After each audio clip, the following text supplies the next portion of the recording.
始元22年，青州边关，赵木槿藏起女儿身，在刀光剑影里活了12年。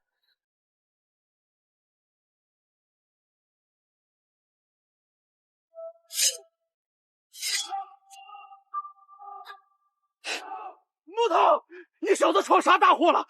刺史的亲兵把营门都封了。老子这12年连军饷都没见着几个大子，哪有心思闯祸？边军木头即刻参见刺史。管他是福是祸，要是真能见着刺史，我非得把弟兄们欠了半年的军饷讨回来。这眉眼，这轮廓，简直和我年轻时一模一样。楠楠，娘亲没想到此生居然还能找到你啊！闭嘴！瞧瞧他这副德行，我赵雍之的女儿竟然会变成这种兵痞模样，简直颜面扫地，让我赵氏家风何存？阿姐，我知道是我鸠占鹊巢，我愿意把一切还给你，只求你，求你不要抢走父母兄长对我的爱。那虚头立脑的爱我不稀罕。爹，既然我是你真闺女，那咱们谈点实在的。我那帮兄弟们欠了半年的军饷，您看能不能先给结一下？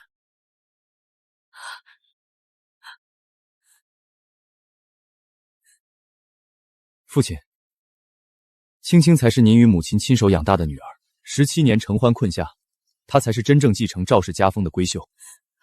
青青莫怕，即便找回了姐姐，娘亲也绝不会不要你。娘，我害怕。瞧这位甄小姐，亲娘近在咫尺，她倒像是来看热闹的。谁让二小姐是夫人心尖子吗？听说当年这换子之事，全怪那个接生婆子。当初那接生婆何其狠心！17年前那个雪夜，她为了让自己亲孙女过上好日子，竟敢偷梁换柱。所以，我就是那个被婆子扔在雪地里自生自灭的倒霉蛋儿。阿姐，青青并不知情，青青真的不知。行了，17年前的事儿听明白了，现在谈17年后。赵大人，能不能从这位二小姐的生活费里扣点，把我兄弟们的军饷结了？你眼里除了银子，可还有半分骨肉亲情？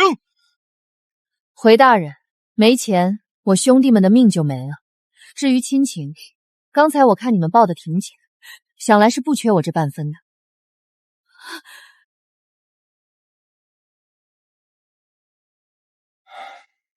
血浓于水，既然找着了，从今往后，你便恢复本名赵木槿。这府中，你与青青皆是赵家小姐，吃穿用度一应按例补齐。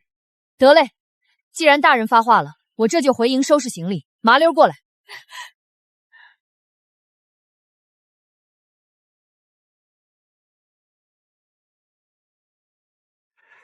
我就说木头是女的吧，你们这帮呆子非不信。现在瞧瞧，人家摇身一变成了刺史家的大小姐了。我先前那是没当真。不过木头，无论你是男是女，那都是咱同生共死、以命换命的亲兄弟。哎，木头真是好福气，那刺史大人家里应该一天能包3顿饺子吧，还得是纯肉馅的。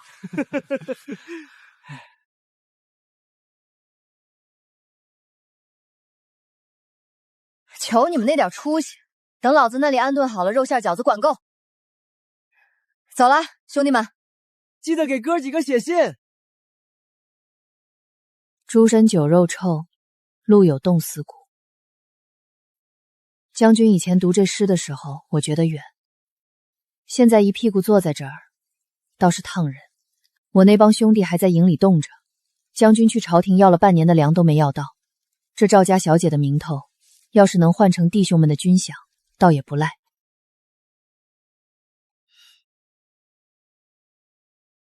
你不会以为光凭你是亲生的，就能在赵府立足吧？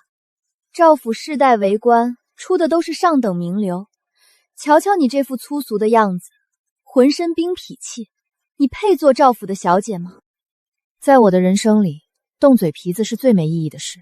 两国交战，双方言官吵破天又能如何？最后还不是看谁拳头硬，谁手里的兵马多。你竟然敢不理我！青青，阿哥，我疼。青青，你没事吧？伤着哪儿没有？好端端的怎么跌下来了？我原本正要下车，不知怎的，后面突然传来一股力道，我就跌了下来。后面传来的力道，那马车里不就只有刚回来的那位赵木槿？你竟然推青青！我知道你流落府外受了苦，心里有怨气，可换孩子的事不是青青做的，你何苦对她发作？阿兄，你别责怪姐姐，姐姐定然不是有意的。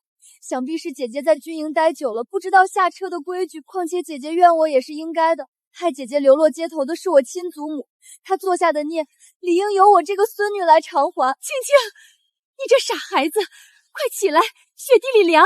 不，姐姐不原谅我，我就不起来。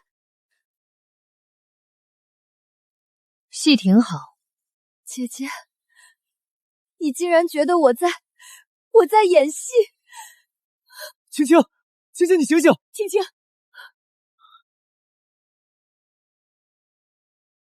这赵府的雪确实比军营的冷，心眼儿也比军营的多。来人，快传太医，动作快点！我可怜的女儿，偏要让你遭这样大的罪。原本以为有了亲爹亲娘能当个依靠，现在看来，这亲情也就是那回事。这青州苦寒，连片青菜都难见，刺史府居然有这种奸货。喂，这果子我能吃吗？能的，这是官道快马送来的。好嘞，甜，真他娘的甜！赵府真有钱，有钱真是好。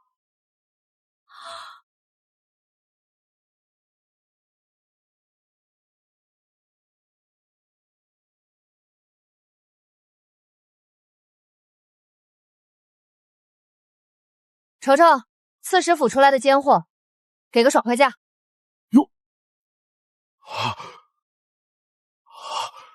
这可是稀罕物。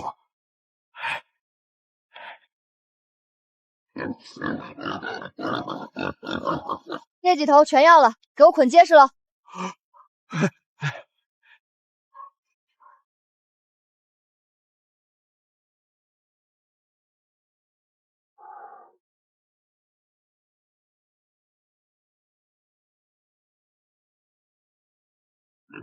送到青州军营，亲手交给那帮泥腿子。兄弟们，见字如面，猪到了就快点杀了吃，千万别像上次逮到的那头羊那样不舍得吃，结果越养越瘦。放心，有我在赵府，咱们以后顿顿开荤。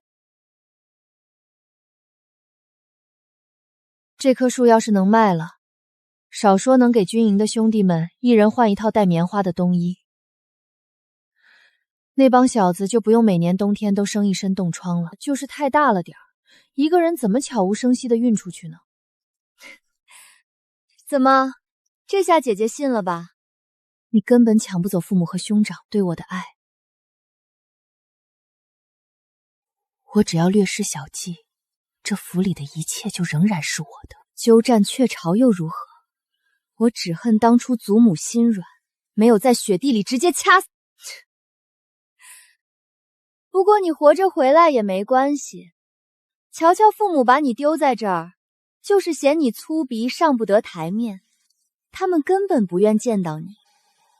这小院确实挺好，因为偏远，这些天我把能卖的东西全翻墙卖了，也没人发现。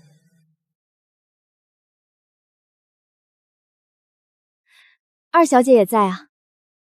大小姐，本月15便是您的生辰，夫人特意交代了，已为您备下宴席，城中的名流女眷都会竞邀参加。生辰宴，还请了全城的名流。生辰宴？是的，夫人说了，要风风光光的把大小姐介绍给全城的人认识。既然要请客，那这院子确实该修整修整了。正好，趁着办宴会人多眼杂，这棵树该有个着落。这可如何是好？这是夫人特意备下的，已经没有别的衣服可以出席宴会了。上午除了二小姐，没别人来过吧？只有二小姐来过。小姐，这定是她弄坏的，咱们快去夫人那里解释清楚，求夫人再赐一条裙子。不必了。他敢撕裙子，自然就想好了后面的戏。现在去告状，他只要往地上一跪，哭着说自己不知道。你觉得爹娘会信谁？那咱们就不去了吗？那岂不是正中了二小姐的圈套？谁说不去？既然穿不了金龟绣的帐裙，那就穿回老子的本行。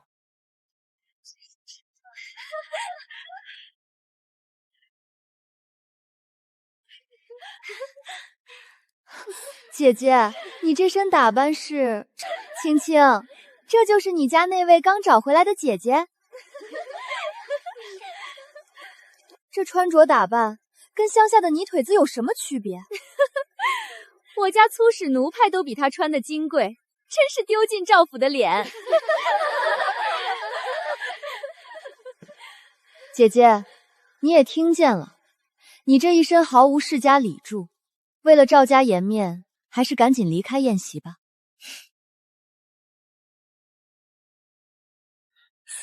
你瞧什么？没瞧什么，只是这位冒牌货说话声音小得像蚊子，名不正言不顺，我没听清。你说谁是冒牌货？你找他话！我说你这身衣服丢人绝迹，不配前来参宴，听懂了吗？赶紧滚出去！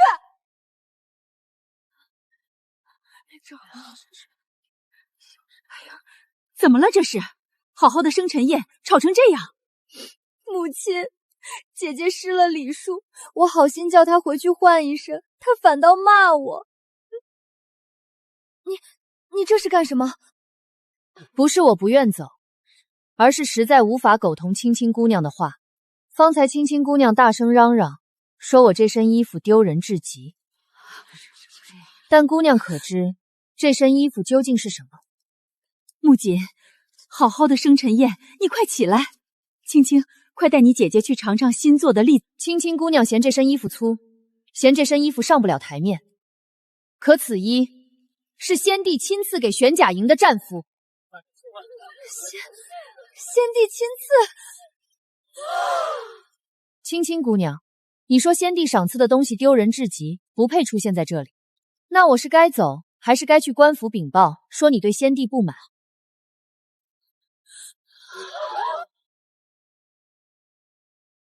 当年索河一战，玄甲营杀得江水倒流，敌兵尽溃，将士们卸甲不休，于风雪中护送先帝还朝。先帝夜登城楼，见万家灯火，感念着城下多少玄甲将士已化作枯骨。为知道亡魂，他亲自与司医局商收草图，亲选布帛，方才定下这玄甲营的新战服。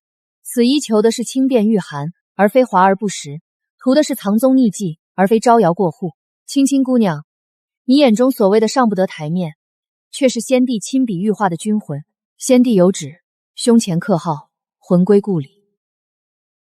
若同伴折戟沙场，幸存者便要亲手裁下同伴的编号，缝在自己身上，带着他们的命一起活下去。我在军中搏杀12载，才得这一件战衣。青青姑娘，你说他丢人，我赵木槿实难苟同。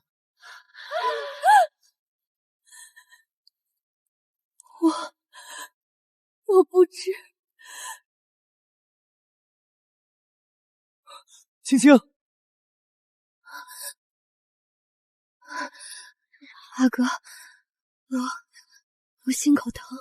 父亲将你接回府中，原是想全了这骨肉之情，你为何如此刁难青青？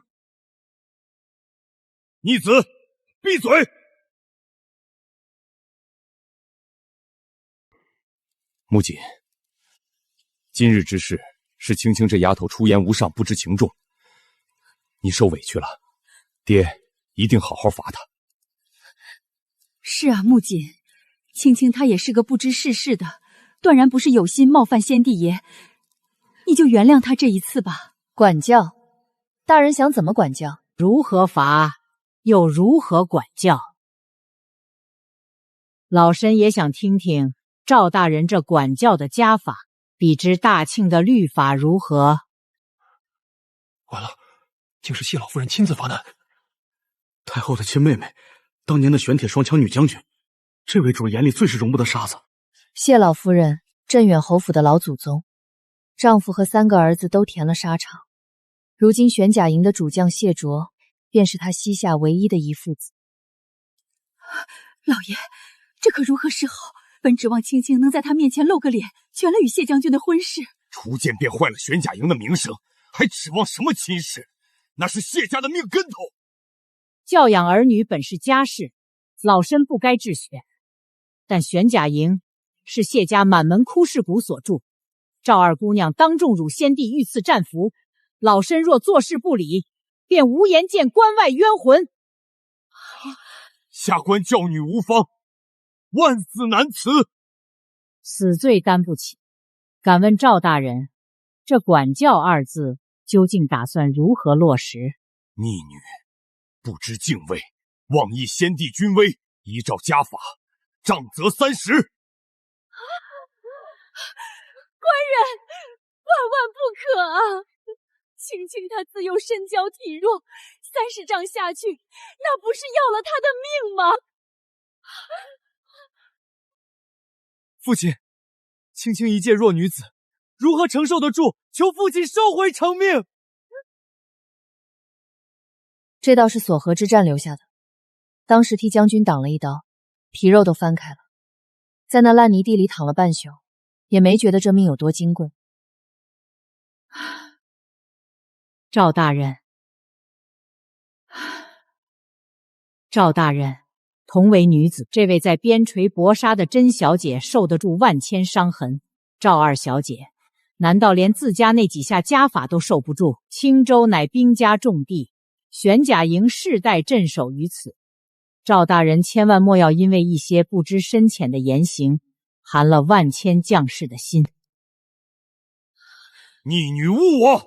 来人，请家法！就在这厅前，给我打！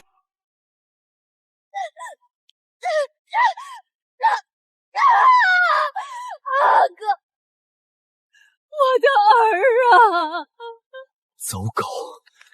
你们这群趋炎附势的走狗，有朝一日，我定要……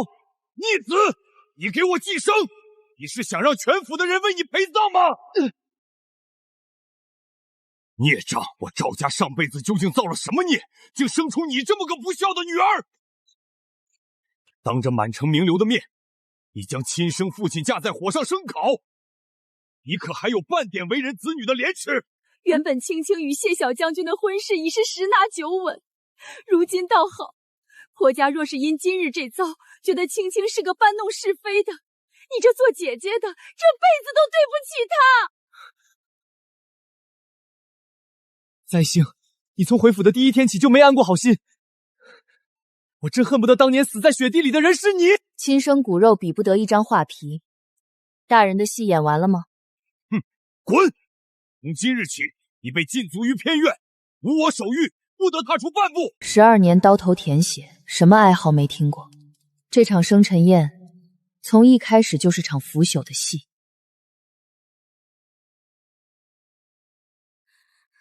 小姐，他们这哪里是为人父母，简直比人牙子还心黑。他们不是黑，只是贪。我爹把我卖人牙子够不是东西了，至少坏的坦亮，不像这群伪君子，吃人还披张善人皮。禁足，正好。这偏远的小院离赵府的围墙可比主厅近得多。这院子里寒气重，难为你了。小姐说哪里的话，奴婢这种实心鸟的，在哪儿都不招人待见。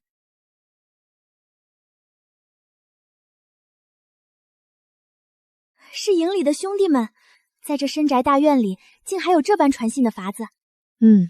他们说猪收到了，鸡也收到了，那帮小子倒是一个个都没忘了吃。定是谢将军赏的吧？信里说他们把送猪送鸡的功劳都归到了我头上。将军问我在赵府是否安好，谢卓将军，他竟这般惦记小姐，那他为何不亲自写信过来？兄弟们也问了，可他什么都没说，转头就走。真是个怪脾气。信上还说，我走后他变得更不爱说话了，总拿着我送他的那只小木猴发呆。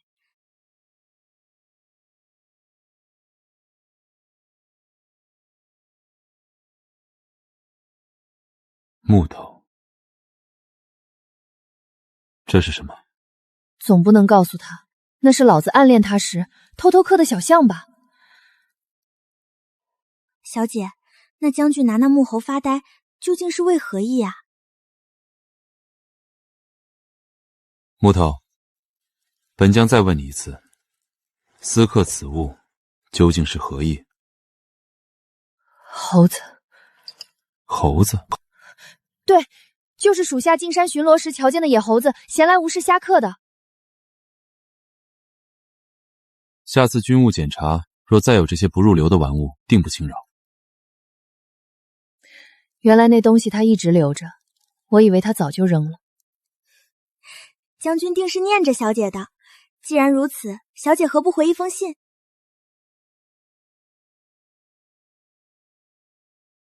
跟将军说，我想回去，我想大家。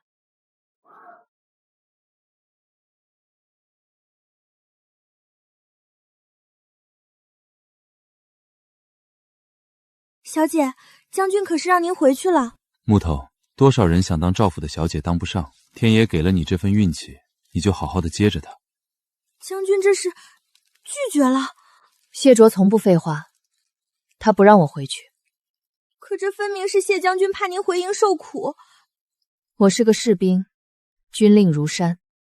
官人，妾身起初还盼着那孩子能有几分悔悟，毕竟是身上掉下来的肉。可如今瞧瞧，他哪有半点当女儿的心肠，简直是来讨债的。原本只是看他那身习气不顺眼，如今老夫只要想起他在那席上的张狂，便觉深恶痛国。赵家断容不下这等忤逆之徒。青青那孩子至今还因为那30丈趴在榻上起不来身，临了还替他求情。两相一比，妾身这心里终究是只有青青一个女儿了。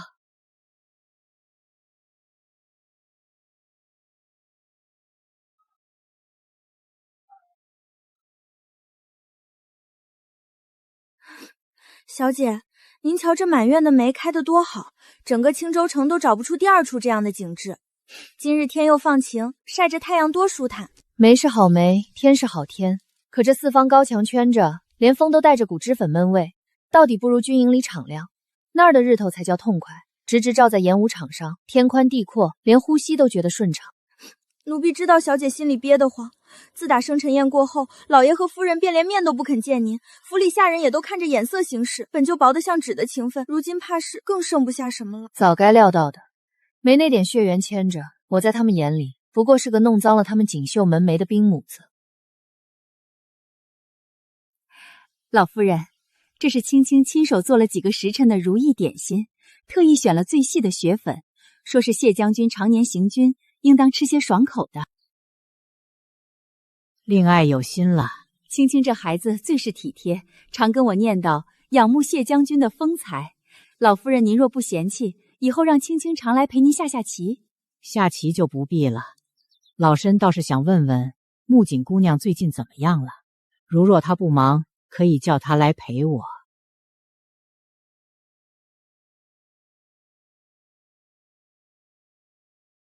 我巴巴的做了这么多点心，在那静安堂坐了半日，他竟连尝都不尝一口，反而问起那个贱人。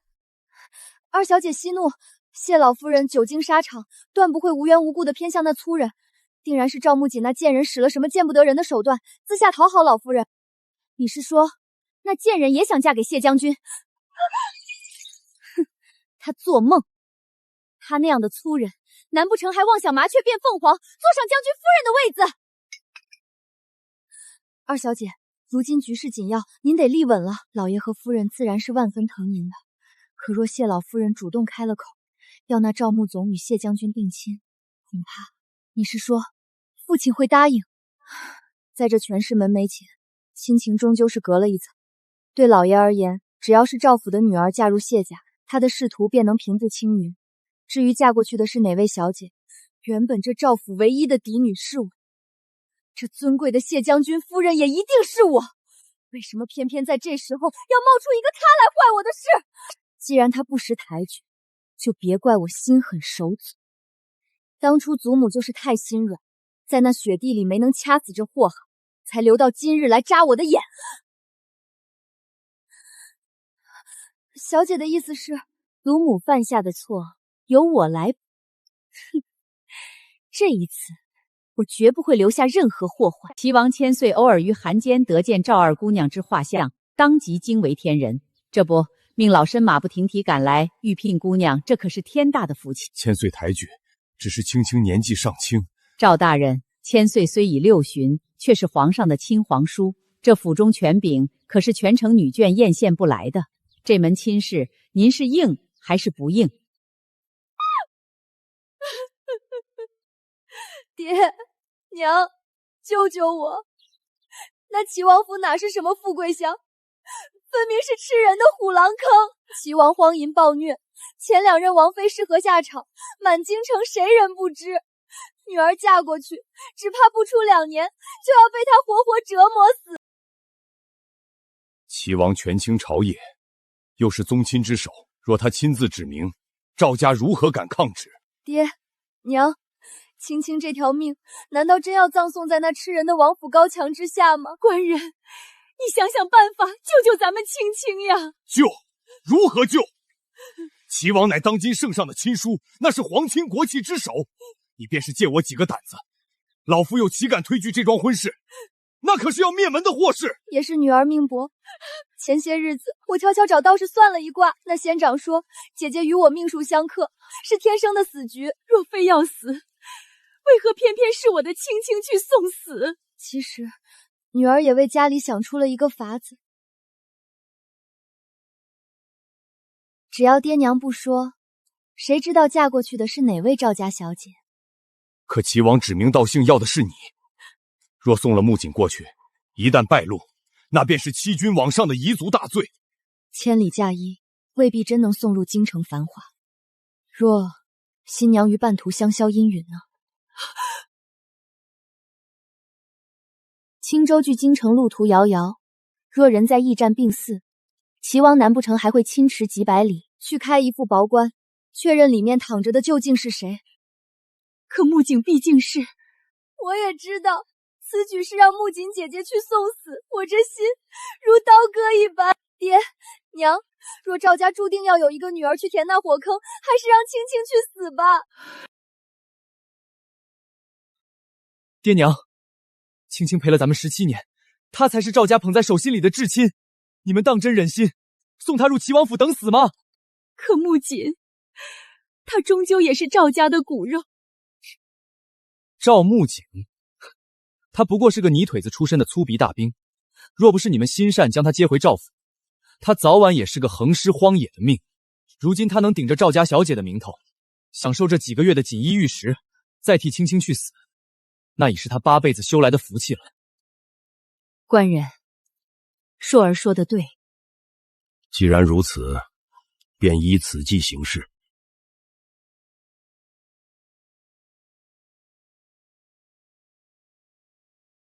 穆锦，忙了一日，累了吧？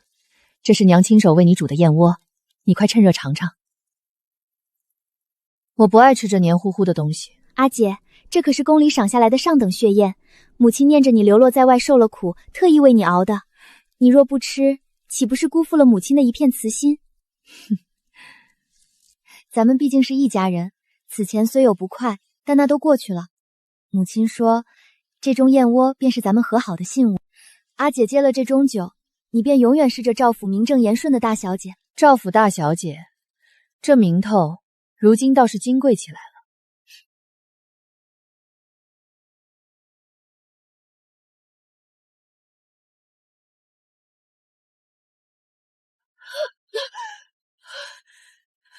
你们往这里面加了什么？娘信佛，看不得这些血腥场面。阿姐，这份大礼你可还喜欢？我早就说过，你斗不过我的。论心机手段，你凭什么觉得能赢过我这个世家孙女？外面的马车已经备好了，阿姐，你放心，你这辈子都不会有机会见到那位年过6旬的齐王爷。货不对宝这种事，赵府可担不起。画像是你让人送到齐王府的，对不对？你故意引诱那个老色鬼看上你，再买通道士，造出什么命禄相克的假象。你赌的就是我那对好父母会毫不犹豫地牺牲我来保全你。赵青青，你这出李代桃柱演的真是一出好戏。阿姐，你方才说我筹谋深重，是啊，不入虎穴焉得虎子。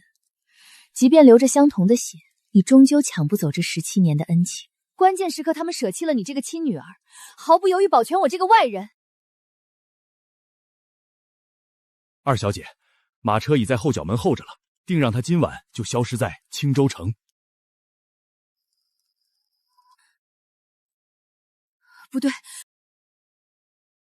不对，你自那日生辰宴后便一直被父亲禁足在偏院，前后日夜皆有家丁把守。无论是齐王府的聘礼，还是那道士的卦象，都是府里的机密，绝不该有人传到这被封死的偏院。可你竟然全都知道，你是从什么时候盯着我的？二小姐，若想人不知，除非己莫为。你以为这院子前后的家丁真能困住玄甲营的侦查术素？来人，快把他！这一身腱子肉，看着倒挺吓人。可惜啊，在战场上，花架子只会让你死得更快。赵二小姐，我承认，在这后宅的1亩3分地里，论起算计人心，你或许是一把好手。但你知道吗？这世间最高明的局，往往不是阴沟里的算计，而是阳谋。戏台已经搭好了，新娘子也该换人了。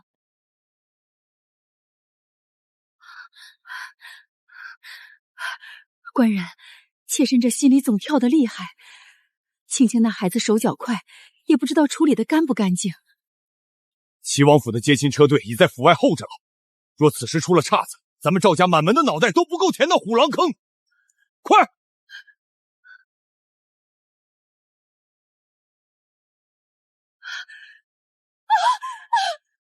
青青，我的儿啊！人呢？那孽障人呢？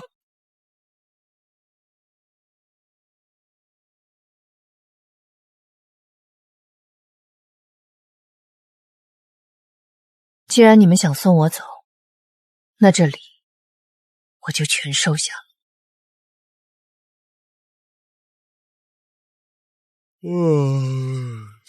奇怪，府里怎么还没动静？你是谁？啊！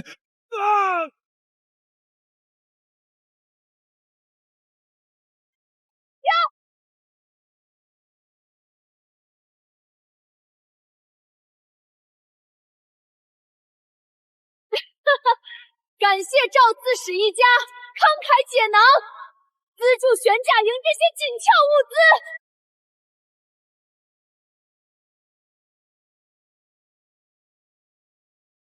今夜奇袭，生死由命，被点到名者，即为先锋。吴二郎在，刘守成在。哪来的车队？这么沉，好像装满了金银。那是木头，她不是去当大小姐了吗？这时候回来干什么？不要命了？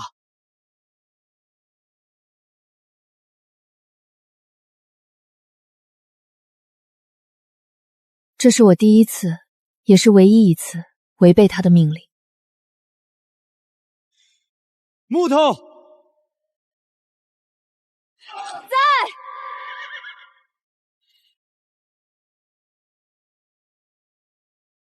木头，又盯着将军发愣。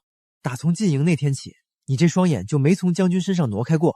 怎么，还在想当年那几个包子的情分？秀才，我这辈子撒过最大的谎，就是跟他说我想当他的兄弟。你说什么胡话？咱们玄甲营谁不知道你是将军最过命的兄弟？就是木头。木头，当初你替将军挡那一剑，差点把心窝子扎透了，是将军守了你3天3夜没合眼。还有那次突围，是将军带着大家生生把你从狼群里刨出来的。咱们这些人谁跟谁不是以命换命？是啊，生死相依，以命换命。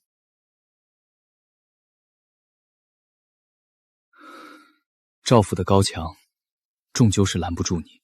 将军，那里只有大小姐赵木槿，没有木头。玄甲营听令，全军出发！他们每个人都是我的兄弟，我最亲的家人。现在，我终于回家了。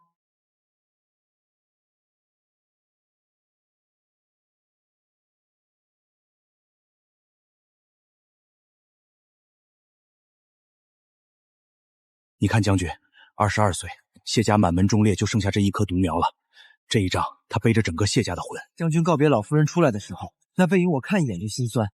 咱们就是他的命，他也是咱们的魂。契约无依，与子同袍。王于兴师，休我戈矛，与子同仇。玄甲营，进发！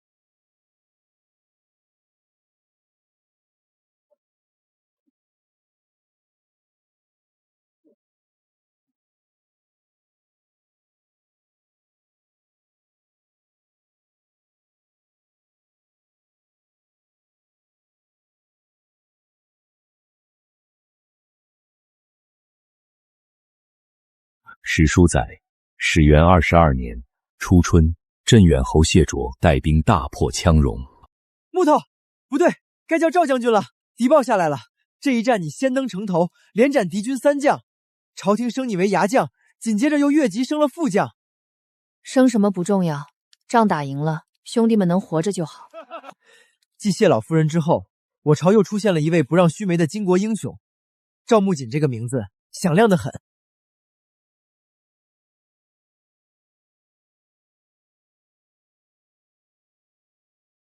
这一仗我们赢了，但这只是开始，将军。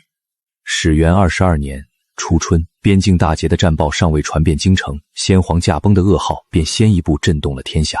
幼主登基，年仅3岁，这万里的江山暂由太皇太后坐镇。羌戎败退，谢家那小子守住了门户。听说他麾下还有个姓赵的女将，斩敌首级，记了头功。回太皇太后，正是。此女名叫赵木槿，乃青州刺史之女，随军出征，悍勇异常。青州赵家倒是出了个有志气的。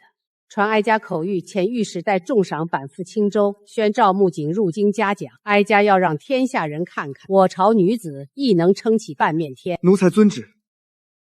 待会儿御史大人宣读完恩赐，你记着带内宣跪得诚恳些。如今木槿是太皇太后亲自点名要见的人，他是咱们赵家的青云梯，断不可出半点岔子。老爷放心，那孩子是我肚子里出来的，母女哪有隔夜仇？当初送他去边境，也是为了磨练他，这道理他会明白的。赵将军，哎呀，果然是英姿飒爽。下官受太皇太后钦点，特来接将军入京。将军此次立下赫赫战功，入京后封赏是无可限量啊！木槿啊，御史大人谬赞了，快，还不快见过大人？你能为国效力，为父日夜为你祈福，如今总算是老天开眼，护我赵家门楣。妹妹，哥哥我以前怎么就没发现你有这等统兵之囊？听闻你斩杀敌将，哥哥特意为你润色了一首诗：木槿花开血色浓，长枪一动扫青龙。如何？闭嘴！妹妹这是杀敌杀多了，性子冷。哥哥是想说，往后你到了太皇太后身边，你可得拉扯拉扯哥哥。那荆州枢密院的空缺，景儿，别这么大的杀伐气，吓坏了你哥哥。咱们现在是一家人，你瞧，现在这青州城谁不以你为荣？一家人，我立下战功，你们便引以为荣。若我死在塞外，这赵府的门，我恐怕连进都进不来吧。景儿，大喜的日子，说这些陈年旧事做什么？过去是为父疏忽了。赵青青人呢？青青她命好，她现在已经嫁进齐王府，与齐王举案齐眉，日子过得蜜里调油，十分恩爱呢。哦，举案齐眉。我若没记错，齐王府那地方进得去的人多，能站着说话的人可少。听说青青小姐去的那晚，王府侧门连个灯笼都没挂。赵青青自诩聪明，妄图在权力的炉火边取暖，终究是玩火自焚，把自己生生赔了进去。而如今这一大家子虚伪的人，是打算把输掉的筹码全压在我身上了。青青那是他自己的造化，如今咱们赵家全看穆锦你的了。御史大人马上就来了，咱们得往前看。以前是娘亏待了你，自打你去了边关，娘这心里就没有一天安稳过。夫人这眼泪是为赵青青流的，还是为我流的？你说的是什么话？你是娘身上掉下来的肉啊！景儿，娘日夜在佛前祈祷，就盼着你平平安安。瞧瞧，这脸都瘦脱了相，手上的茧子，娘这心里比刀割还疼啊！小女在边塞久了，怕是忘了家里的热闹。大人莫怪，赵将军那是大将之风，此番凯旋乃是国之大幸。大人见笑了，小女长途跋涉实在辛苦，容她先回后院更衣洗尘，咱们再叙。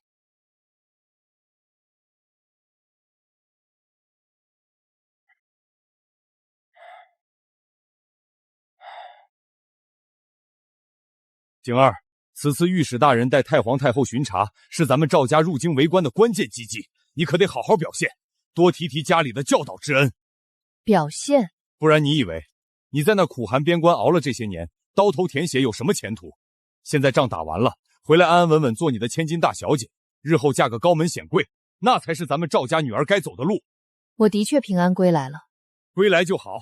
御史大人已经在路上了，这可是咱们赵家飞黄腾达的好时机。但我许多兄弟都死在了沙场上，马革裹尸，他们中有许多人不必死的。如果我们的兵器能再好一点，军营里的药材再充足些，甚至哪怕是平日里的伙食再好一些。行军打仗哪有不死人的？你现在说这些晦气话做什么？晦气！过去漫长的10几年里，边关没有钱，每一粒药每一块布都是省出来的。谢卓一直拿自己的钱贴补军饷，但到底是不够。景儿，你瞧，打造这园林的太湖石，都是我为了这次接风宴和迎接御史大人，特意让人从太湖一块块花大价钱运过来的。是时候见见御史大人了。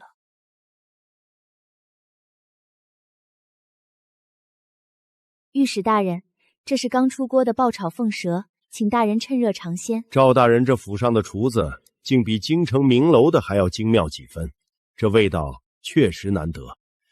御史大人谬赞了，只要大人用的舒心，便不枉费这番周折。穆锦，来，快敬御史大人一杯。将军，这酒性烈，您这喝法，怕是容易醉了。这水袖上的金线，1寸便抵得上寻常人家1年的开销，也就这等景致，才配得上妹妹的战功。陈六、张大胆、王麻子。穆锦，御史大人正看着你呢，还不快起身说2句豪气话？穆锦，你这是做什么？这可是御赐的好酒。战士军前半死生，美人帐下游歌舞。穆景，当着御史大人的面，你在胡言乱语什么？御史大人恕罪，穆景定是方才连集数杯，酒力上头，他醉了。不，我很清楚自己在说什么。御史大人，你从京城而来，卑职想问，京城每年拨给青州的军费有多少？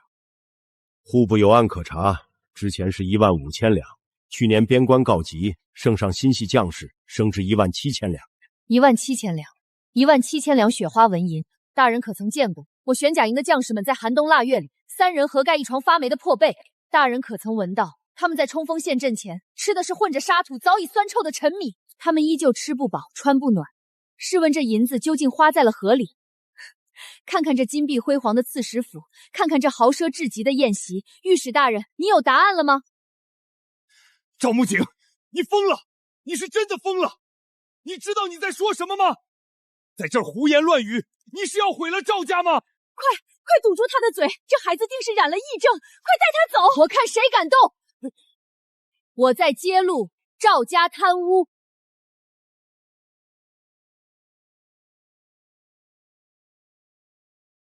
这是赵府全年的开销账目，每一笔买卖，每一块太湖石，每一寸金线水绣都记得清清楚楚。赵大人，我来替你算一笔账，你一年的俸禄是多少？赵夫人娘家的田庄铺子收成又是多少？那是我们多年经营。这些银子加起来，顶多支撑这庞大开销的1/3。那么试问，剩下2/3的钱是哪儿来的？是军费，是吸着无数将士的血得来的银子。当我们玄甲营的兄弟血战沙场，保卫疆土时，朝廷中却有一个个这样的蛀虫。赵将军，你可知揭发亲父贪污在大朝法出之下意味着什么？如若贪污之罪坐实，赵府是会被诛9族的。这9族之中，也有你。御史大人有家人吗？自是有的，我有父母兄长，也有妻子和3个孩子。如果他们遇到危险，就要死去，而御史大人这一命可以换他们所有人的命。御史大人愿意吗？愿意。我也愿意。玄甲营才是我的家，若贪官污吏还在，将士们会一直受苦。若我一人流血，能换我真正的家人们安康，我心甘情愿。本官懂了。太皇太后令牌在此，如朕亲临。青州刺首赵东志还不跪下领罪？领罪？领了罪就是个死！既然你们不给赵家活路，那就都别活了！来人！赵东志，你竟敢公然抗旨！旨意？哈哈哈！只要你们死在这里，谁知道有什么旨意？赵东志，你究竟贪了多少，才会让你想要直接诛杀朝廷御史，来实现灭口？御史大人，别怪我心狠手辣，要怪就怪你身边这个逆女如此不孝，非要自寻死路，还要牵连了你。你这是谋反！在这青州，我就是法，只要证据没了，人也没了，谁能定我的罪？放箭，一个不留！大人，不好了，拦不住，根本拦不住！是玄甲营，玄甲营杀进来了！大人莫惊，我早料到赵东道此人自私狭隘，若被逼入刑定，定会狗急跳墙，因此提前让玄甲营守在门外。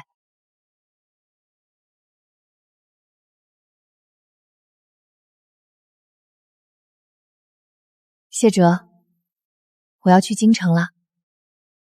如果我没回来，你要照顾好我的小穆侯。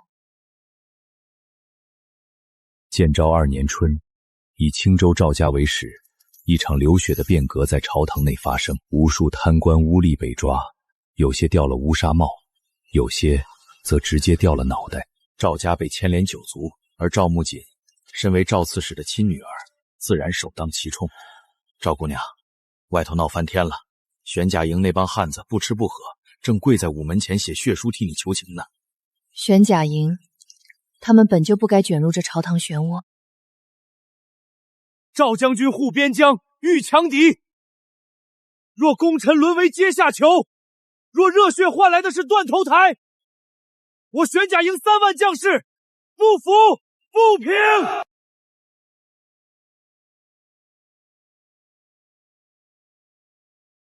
谢将军，你在这儿跪了10个时辰，折损的是你这身为大朝守御的傲骨。哀家问你，今日如此坚持，是为了你的兵求情，还是为你的心上人求情？回太皇太后，微臣与赵木槿相识12载有余，5年前的雪河岭一战，微臣重伤昏迷，是木槿生生把臣从死人堆的雪地里背了出来，走了30里，他也受了重伤，血从我们各自的伤口流出来，滴在雪里融到一处，分不清谁是谁的。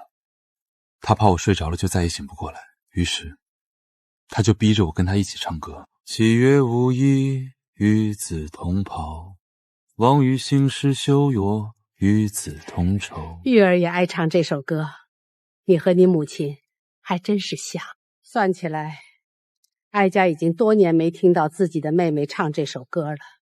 我这妹妹当年便是性情中人，也养出了极好的孩子。这个极好的孩子在20年后成了我大朝的将军，不仅守住了边关，还为我朝带出了一群忠勇双全的将士，征战沙场，守卫疆土，是为大忠；肃收朝府，严惩贪官，是为大勇。而以玄甲营为家，宁可冒天下之大不韪，也要为同朋、为家人谋得一线生机，这是为大孝。赵木槿虽为逆臣之后，然其行其事皆是为国为民，如此忠孝两全之人，何罪之有？不仅无罪，且当重赏。太皇太后三思啊！赵木槿身为余孽，若开此先例，国法何在？规矩何在？此举断不可行。若赦免赵木槿，朝廷威严何存？哼，规矩！尔等口口声声谈规矩，玄甲营将士在前方浴血奋战，却无米下锅时，规矩在哪儿？臣等只是依律而谈。规矩是人定的，若律法要斩断忠臣义士的脖茧，那这规矩要来何用？记着，是人治天下，而非规矩治天下。谢卓，听令。微臣在。赵木槿检举有功，且护国之志不减，今特赦赵木槿无罪，即日起令其重回玄甲营，从今往后他便是你的副将。你们二人继续替哀家，替着天下守卫青州。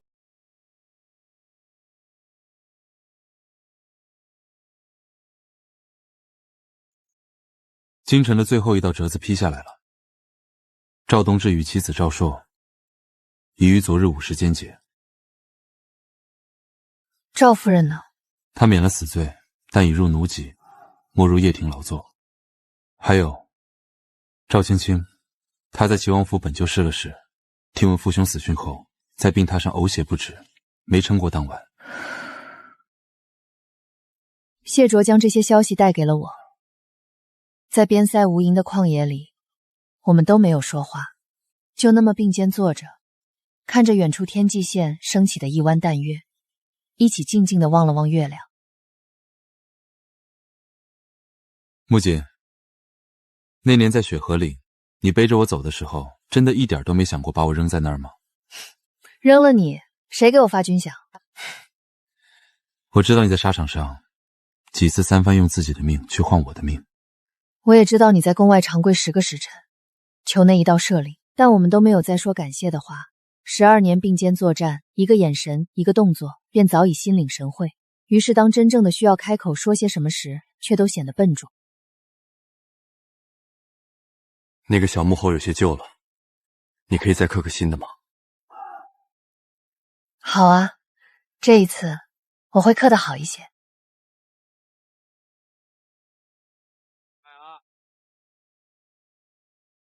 爹爹。哎呦，想死二叔了！快骑大马啊！你这憨货，稳着点儿！将军、副将，这阵法，于小虎。冬瓜，你是真没眼力劲儿，还是故意的？这时候去请教什么兵法？走走走，先跟哥几个喝酒去。我们从不需要对彼此说爱，因为爱已在天地之间。